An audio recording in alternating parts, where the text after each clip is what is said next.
꼭 알아야 되는 사실 이렇게 말할 수도 있는데 좀 더 강조하는 의미에서 모르면 안 되는 사실 이런 식으로 말씀 전하겠습니다. 제가 군대 생활할 때 동기가 한 명 있었어요. 김동욱이라는 친구인데 아직도 이름이 기억납니다.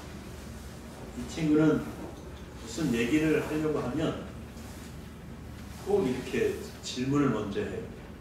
준하나, 제 이름이 준하입니다. 준하나, 너 이게 뭔지 아니? 근데 왜 사람이 아다르고 어다르잖아요. 정말 잘한다 이렇게 말하면 하고 잘한다 소리는 똑같지만 그죠? 잘한다 이건 칭찬이고 잘한다 이거는 아니거든요. 똑같이 한글 글로 써놓고 보면 똑같은데 이 말이 다른 거예요. 얘는 꼭 너 이게 뭔지 아냐? 이렇게 물어보는데 이야 그 기분이 묘하더라고요. 무슨 꼭 무시당하는 것 같기도 하고 무슨 테스트 받는 것 같기도 하고 그랬던 기억이 납니다.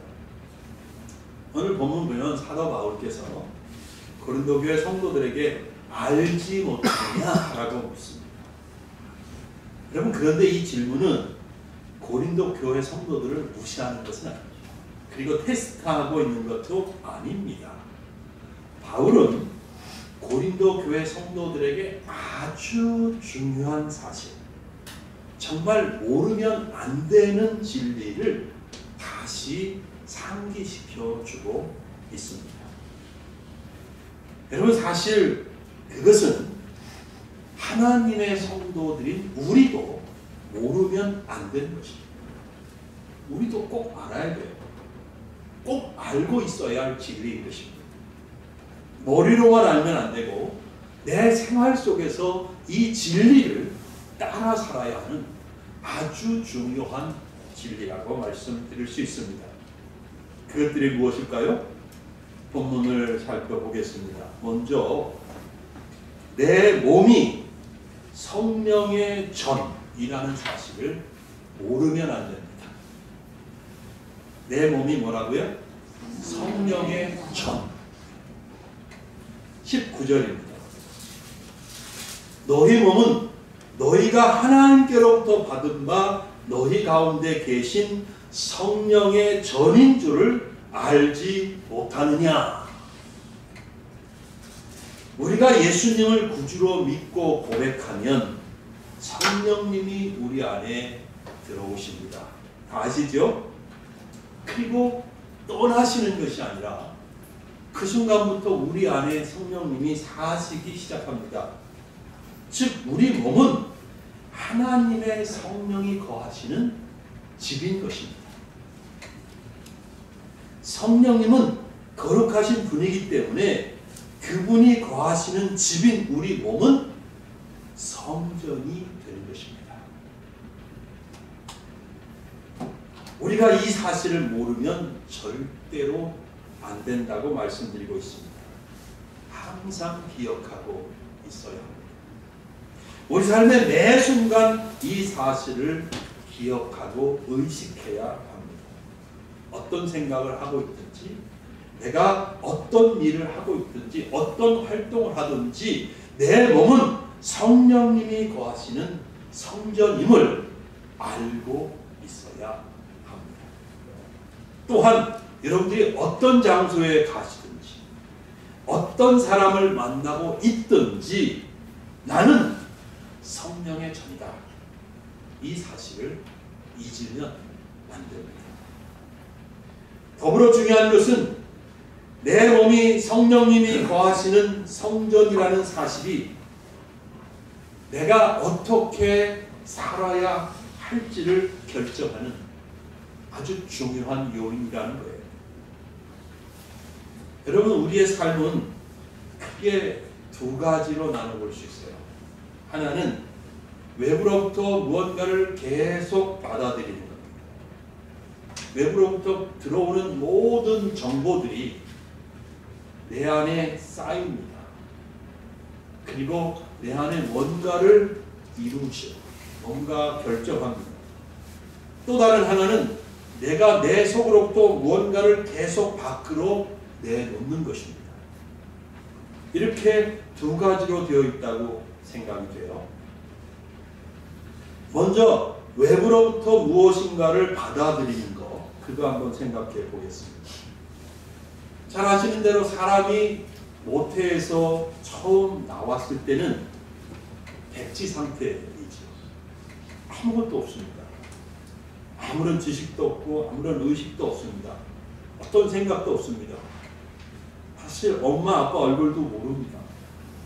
그냥 육체를 가진 존재로서 단지 육체적 본능만 있지요. 그러나 모태에서 나온 그 순간부터 외부로부터 끊임없이 받아들이기 시작을 합니다. 외부의 소리, 빛, 형체 혹은 모양, 그리고 주변에서 들리는 말소리, 또 여러 가지 자극 등을 통해서 계속해서 그 안에서 스스로 배우기 시작을 하는 것이죠. 그러면서 점점 자아를 인식하고, 그리고 다른 사람을 인식하고, 그리고 주변의 사물들을 인식하기 시작합니다. 이해하기 시작합니다. 그러다가 글을 배우면서 이런저런 책을 읽고 이런저런 지식들을 갖게 되는 것이죠. 그리고 나중에 자기 나름의 인생관, 세계관을 갖습니다. 그렇게 사람은 태어나서 성숙한 한 인간이 되는 것입니다. 그런데 사람은 성경에 따르면 원죄 아래서 태어납니다. 그 속에 죄의 성향이 있습니다. 선을 행하고 싶은 마음도 있지만 동시에 악을 행하고 싶고 악을 좋아하는 그런 성향도 그 안에 같이 있습니다. 사람에 따라서 혹은 그가 성장하는 가운데 주변 환경에 따라서 선을 행하는 성향이 강하게 되기도 하고 악을 행하는 성향이 강하게 되기도 합니다. 이렇게 정도의 차이는 있지만 분명한 것은 모든 사람은 하나님을 거역했고 그 하나님 앞에 불순종하는 죄인이라는 것입니다. 그러다 보니 겉으로는 선을 행하지만 그 동기는 악하고 이기적일 수 있습니다. 그래서 성경은 모든 인간이 하나님 앞에 죄인이라고 선언합니다. 생각하는 것도 악하고 손으로 하는 것도 악하고 발을 가지고 이리저리 돌아다니면서 행하는 모든 짓이 악하고 눈으로 귀로 입으로 항상 죄를 짓는다고 가르쳐줍니다. 그래서 모든 사람은 하나님의 심판을 받아야 하고 영원한 지옥에서 고통을 당해야 하는 그런 운명이었습니다. 그런데 하나님께서 우리를 긍휼히 여기셔서 자신의 기쁘신 뜻을 따라 사람들을 택하시고 그들을 예수 그리스도를 통해서 구원해 주셨습니다. 그리고 너무너무 감사하게도 우리도 그들 가운데에 있습니다. 로마서 1장 6절입니다. 너희도 그들 중에서 예수 그리스도의 것으로 부르심을 받았느니라. 여러분, 이렇게 구원받은 우리 안에는 하나님의 성령이 거하십니다. 그러므로 성도는 외부로부터 내 안에 들어오려고 하는 모든 것을 다 들여보내주고 다 받아들여서는 안 된다는 거예요. 외부에서 우리 안으로 들어오는 문이 뭘까요? 눈입니다. 눈. 그리고 귀입니다. 우리의 눈과 귀를 통해서 외부로부터 많은 것들이 들어옵니다. 좋은 것도 들어올 수 있지만 악하고 더럽고 추한 것들도 나쁜 것들도 많이 들어옵니다. 그래서 우리 눈에다가 보초를 세워야 되는 거예요. 우리 귀에도 보초를 세워야 합니다. 그래서 하나님의 성전인 우리 속으로 세상의 더럽고 악한 것들이 자유롭게 드나들지 못하게 그렇게 해야 합니다. 사랑하는 여러분, 우리는 보는 것도 조심하고 듣는 것도 조심해야 합니다.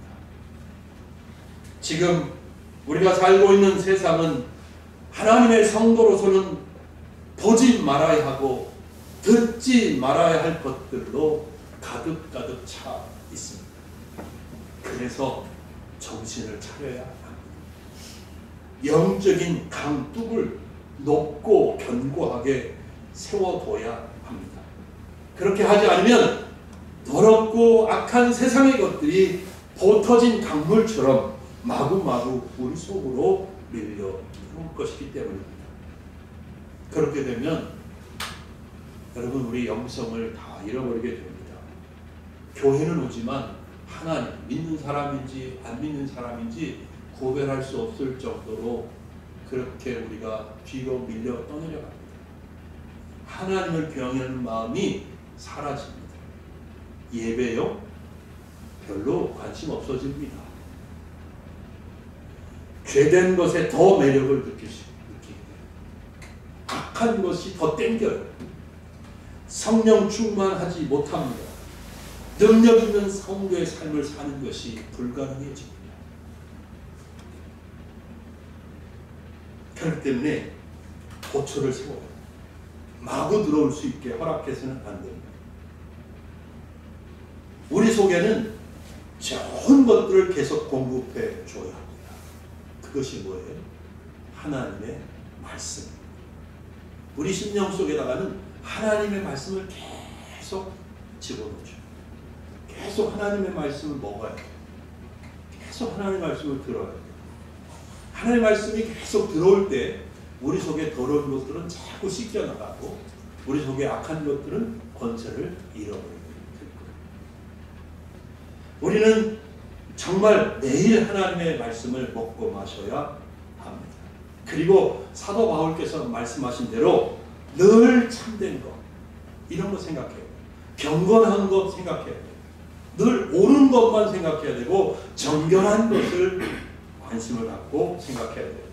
사랑받을 만한 것, 칭찬받을 만한 것 이런 것들만 늘 생각해야 합니다. 빌립보서 4장 8절입니다. 우리가 이렇게 하면 우리 속에 점점 죄의 힘이 약해집니다. 그리고 성령께서 온전히 우리 삶을 사로잡으시고 하나님 앞에 힘있고 열매 맺는 삶을 살도록 역사하십니다. 여러분 우리의 삶은 또한 우리 속에 있는 것을 밖으로 내보낸다고 말씀드렸습니다. 우리의 입을 통해서 그리고 우리의 삶의 양식을 통해서 내 속에 있는 것들을 자꾸 밖으로 내보냅니다. 보여줍니다. 사람들에게 나타냅니다. 그것들은 선한 것을 내보낼 수도 있고 역시 악한 것을 내보낼 수도 있지요.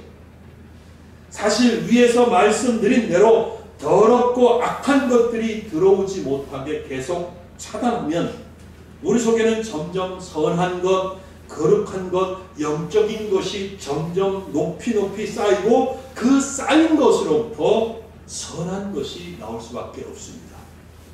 여러분 주전자에 맹물을 넣어놓으면 주전자를 따르면 맹물이 나오는 것이고 거기에다가 유자차를 넣어놓으면 유자차가 나오는 거고 커피가 들어있으면 커피가 나오는 것입니다. 여러분 안에 들어있는 대로 여러분의 입을 통해서 나올 것입니다. 그러므로 우리가 이 땅에 있는 한 우리 속에 악한 것이 정말 우리 속에 죄성이 완전히 사라지지 않고 우리가 그것들을 내버려 두면 자꾸 순간순간 튀어나올 수밖에 없거든요. 언제고 우리의 입을 통해서 그리고 행동을 통해서 튀쳐나오려고 합니다. 그것들이 나오면 내 인격을 망가뜨리고 또 주위 사람들에게 아픔과 상처를 입히게 됩니다. 그리고 하나님의 이름을 심하게 해방할 수 있습니다. 우리가 자꾸 악한 것들에게 우리의 입 밖으로 나올 수 있는 기회를 주면 줄수록 그것들은 더욱 힘이 강해져서 나를 더 강하게 지배하려고 합니다. 그래서 역시 우리 입에 파수꾼을 세우고 그것들이 함부로 입 밖으로 터져나오지 못하도록 자꾸 막아야 합니다. 상스러운 말, 음란한 말들, 거짓말, 욕하는 말, 속되고 저질스러운 말을 하지 않도록 해야 합니다. 그런 말들을 자꾸 하면 여러분 속에 그런 것들이 더 쌓이고 더 그 힘이 강해집니다. 더럽고 음란한 말을 하는 사람은 그 속에 더러운 것이 가득 차 있다는 반증이에요. 입에 욕을 달고 사는 사람, 걸핏하면 입으로 욕을 하는 사람은 그 속에 욕이 가득 차 있다고 생각해도 틀리지 않지요. 만일 입 밖으로 자꾸 이런 말을 하게 되면 그 사람 속에 악한 권세가 점점 강해집니다. 성전인 우리 몸이 자꾸 더러워져요. 내 몸이 성령이 거하시는 성전인 것을 언제나 의식하십시오. 그럼 여러분들이 되시기를 바랍니다.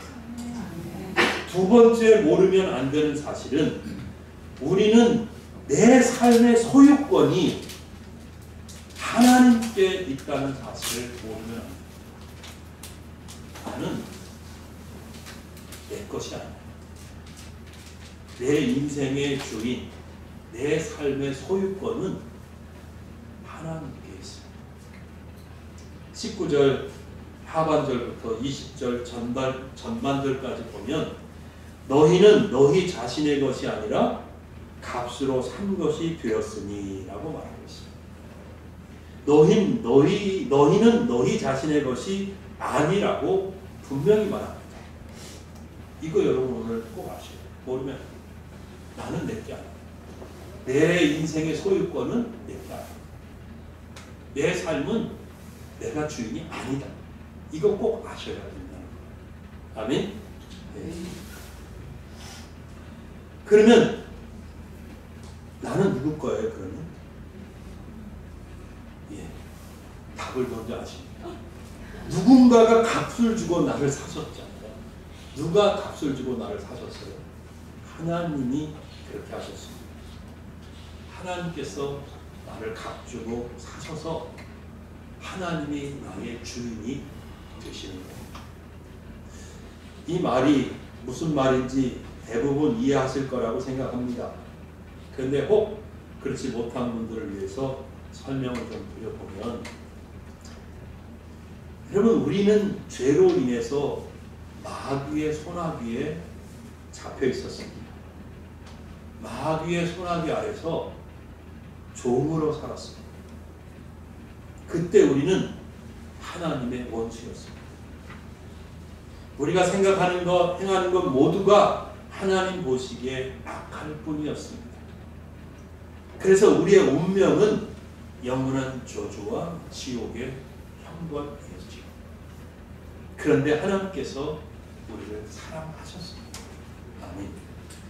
어떤 조건 때문에 사랑하신 것이 아니라 무조건적으로 사랑하셨습니다. 그래서 하나님은 우리가 죄로 인해서 심판과 저주를 당하는 것을 원치 않으셨습니다. 하나님은 우리를 그 참담하고 소망 없는 운명에서 영원한 저주와 형벌에서 구원해 내시는 것을 기뻐하셨습니다. 그러나 우리는 죄인이었습니다. 그 죄를 없애기 전에는 우리는 결코 구원받을 수 없었습니다. 하나님이시더라도 우리에게서 죄가 사라지지 않으면 하나님도 우리를 구원하실 수 없었습니다. 그래서 우리 죄를 짊어지고 우리 대신 죽어야 할 대속제물이 필요했습니다. 사실 양이나 소를 잡아 피 흘리는 구약의 제사는 사람의 죄를 사실상 씻을 수 없다고 히브리서 기자가 말하죠. 구약의 제사들은 단지 예수 그리스도의 피를 미리 보여주는 상징에 불과했습니다. 그래서 죄 없으신 하나님의 아들 예수 그리스도께서 오셔야만 했던 것입니다. 그리고 그분께서 십자가에 달려 피 흘리고 죽으심으로써만 우리 죄가 씻어지고 우리가 구원받을 수 있었습니다. 여러분, 하나님은 하나님의 아들 예수님을 아끼지 않으셨습니다. 우리를 구원하시기 위해 기꺼이 아들을 내어주셨습니다. 우리가 죄를 용서받고 심판과 저주에서 해방되고 마귀의 소락에서 벗어날 수 있었던 것은 하나님의 아들 예수 그리스도가 십자가에서 죽으심으로 우리의 죄값을 지불하셨기 때문입니다. 그러므로 이제 우리 몸은 하나님의 성전인 동시에 우리의 소유권이, 우리 삶의 소유권이, 인생의 소유권이 하나님에게 있게 되었습니다. 따라서 여러분, 우리 삶은 이제 주인의 뜻에 달려 있습니다. 이거 모르면 내 삶이 누구에게 달려 있어요? 내 주인에게 달려 있어요. 그리고 우리의 삶이 어떤 삶이 되어야 하는가, 이거 우리의 주인이신 하나님의 뜻에 달려 있습니다. 다시 말해서 예수를 믿는 사람은, 여러분 예수 믿으시지요? 예수를 믿는 저와 여러분은 이제 내 뜻대로 사는 것이 아니라, 자기 뜻대로 사는 것이 아니라 하나님 뜻대로 사는 삶이 되어야 한다는 거예요.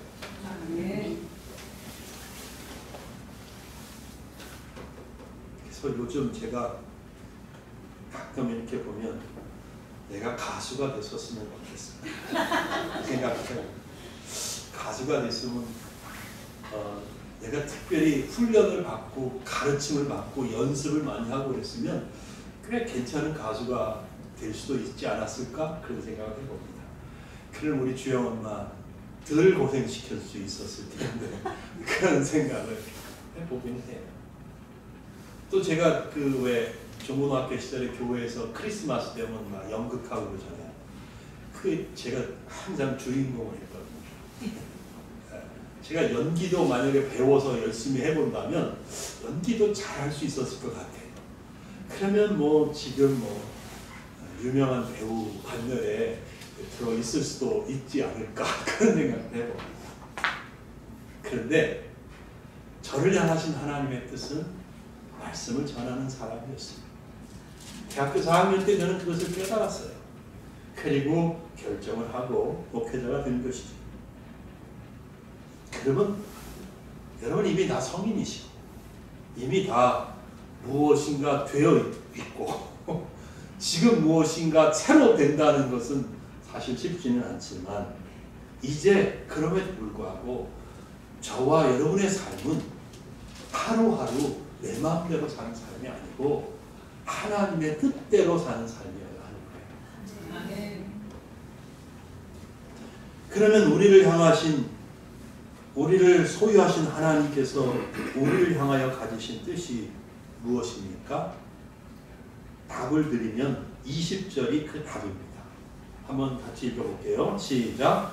값으로 산 것이 되었으니 그런즉 너희 몸으로 하나님께 영광을 돌리라. 아멘. 우리의 삶에 대한 소유권을 가지신 하나님께서 우리에게 원하시는 것은 우리 몸으로, 즉 우리 삶을 통해서 하나님께 영광을 돌리는 것입니다. 사도 바울께서는 성령의 감동을 통해서 고린도전서 10장 31절에서도 같은 말을 합니다. 그런즉 너희가 먹든지 마시든지 무엇을 하든지 다 무엇을 위해서? 하나님의 영광을 위하여 하라. 네. 여러분 이제 분명하게 하셔야 합니다. 절대 모르면 안 됩니다. 우리 삶이 하나님의 영광을 위한 삶이 되지 않는다면 여러분 인생 아무리 화려해도 하나님 앞에 아무짝에 쓸모없는 것입니다. 하나님의 영광을 위해서 살지 않으면 여러분 아무리 부자가 돼도 소용없습니다.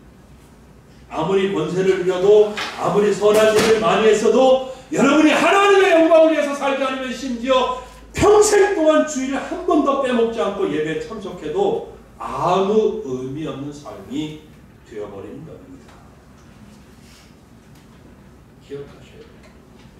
그러므로 이제 우리가 고민하고 기도 많이 해야 될 것은 어떻게 하면 돈을 벌지? 이게 아니에요. 어떻게 성공할 수 있지?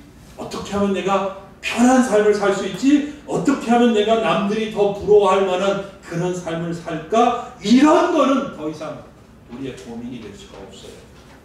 우리가 고민하고 기도할 유일한 문제는 어떻게 하면 내가 하나님께 영광을 돌릴까?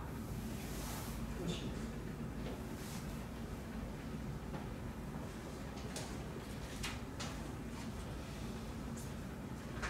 어떻게 하나님의 영광을 위해서 살까? 어떻게 하나님을 영화롭게 하는 그런 사람이 될 수 있을까? 그걸 고민해요. 근데 우리가 하나님께 영광을 돌리고 그분을 영화롭게 하기 위해서 가장 중요하고 첫 번째 해야 되는 것은 하나님께 예배를 드리는 것입니다. 그리고 물론 넓은 의미에서 예배에 포함되겠지만 우리가 감사하고 일상생활에서 범사에 감사하면서 하나님의 그 은혜를 인정해드리고 찬양할 때 하나님께서 영광을 받으십니다. 또 내가 하나님을 믿고 순종해서 하나님의 일이 성취될 때 할렐루야, 그때 하나님의 영광을 받으실 거예요. 내가 하나님의 이름으로 선한 일을 하고 나를 칭찬하는 사람에게 하나님의 은혜입니다, 하나님께서 하게 하셨습니다 라고 하나님께 그 영광을 돌려드릴 때 하나님께서 영광 받으실 것입니다. 근데 오늘은 시간이 없으니까 우리 예배에 대해서만 잠시 생각을 더 해보도록 하겠어요. 오늘 여러분이 이렇게 교회에 오셔서 예배 드리는 것은 정말 잘하신 것입니다. 칭찬합니다. 하나님께서 영광을 받으실 거예요. 근데 사실은요, 여기 있다고 해도, 여러분들이 여기 지금 앉아 있다고 해도 하나님 보시기에 참된 예배자가 되지 못할 수도 있습니다.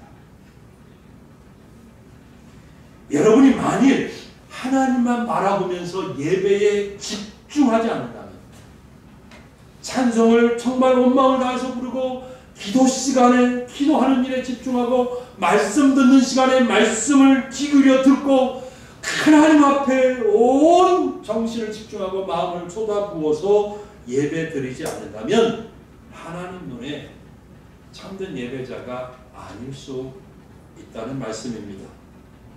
자신도 그리고 주변 사람들도 아무개 오늘 예배 드렸지 라고 말할 수 있고 생각할 수 있지만 하나님은 아니, 걔 예배 안 드렸는데 그럴 수 있다는 거예요. 알겠죠? 우리 교회가 저 밑에 있을 때입니다. 여러분들은 잘 모르시지만 이 앞에 서 있으면 여러분들이 뭘 하는지 다 보입니다. 제가 설교를 40번도 훨씬 더 했거든요. 그러니까 강단에 서서 뭐 이렇게 여기에 묶이고 쫄고 그러지 않거든요. 잘. 다 보면서 설교할 수 있거든요. 네. 근데 예배 드리는데 어떤 분이, 누구라고 말씀을 안 드립니다. 다 아시는 분이니까. 어떤 분이 예배 중에 전화를 꺼놓지를 않아요.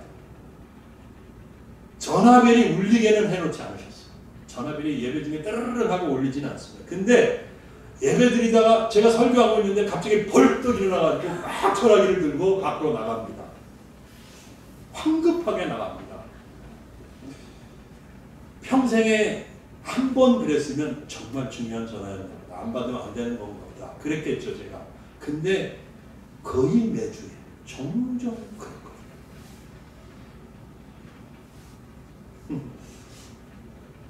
그분은 주일 예배에 와서 참석을 하고는 있지만 사실 하나님께 예배는 드리지 않았다는 생각이 듭니다. 다른 것에 마음이 이미 빼앗겨져 있던 것이죠. 지금은 여러분 개개인의 손에 스마트폰이라고 하는 이 아주 신기하고도 신기한 작은 물건이 하나씩 다 들려져 있습니다. 10대들 중에는요, 그리고 심지어 성인들 가운데도 이 스마트폰 중독에 걸려있는 사람들이 되게 많대요. 스마트폰이 자기 손에 단 1시간이라도 없으면 불안 증세를 보인다는 것이죠. 아무튼 그 작은 신기한 물건 스마트폰으로 지금은 세상에 안 되는 일이 없어요. 그죠? 전화를 할 수 있는 건 뭐 당연하지만 영화도 보기도 하고 놓쳐버린 드라마들 다시 볼 수도 있고 뭐든지 모르면 그 자리에서 정보 검색을 할 수도 있고 또 뱅킹이라고 하죠. 은행 일도 다 볼 수 있어요. 돈도 보내고 받고 다 할 수 있고 SNS, 뭐 카톡, 문자 이런 거 다 할 수 있어요. 심지어 문서를 작성해서 그것을 보낼 수도 있고 받을 수도 있고 제가 모르는 것들도 많겠죠. 훨씬 많아요. 정말 신기한 물건이에요. 근데 이 신기하고도 신기한 물건을 손에 들고 앉아서 예배를 드리니 예배에 집중하지 못하는 경우가 정말 많더라 하는 거예요.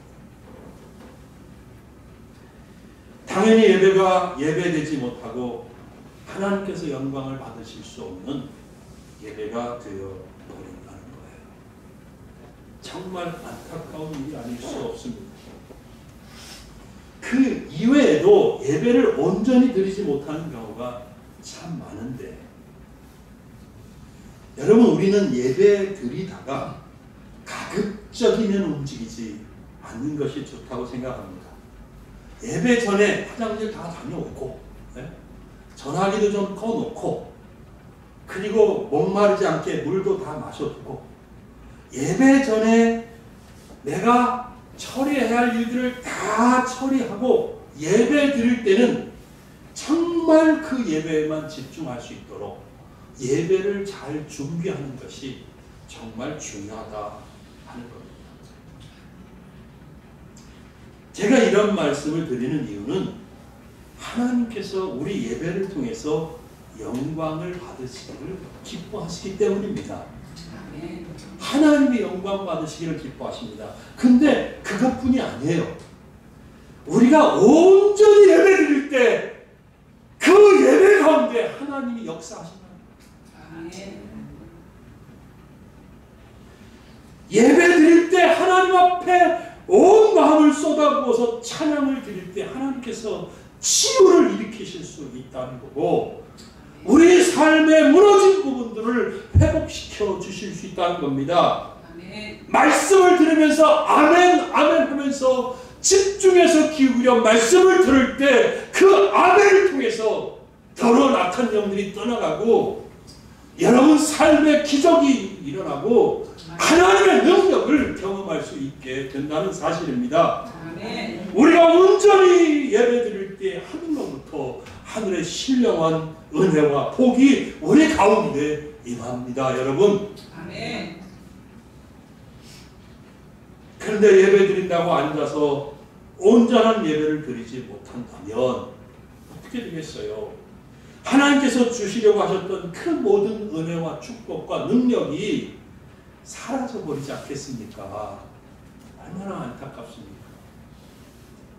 사랑하는 여러분, 이왕 교회에 예배 드리려고 오셨다면 예배에만 집중하시면 좋겠습니다. 전화기는 꺼놓고 가방 속에 쳐놓고 전화벨이 울리지도 않게 그냥 던져 놓으시고 예배 드리는 일에 집중하시죠.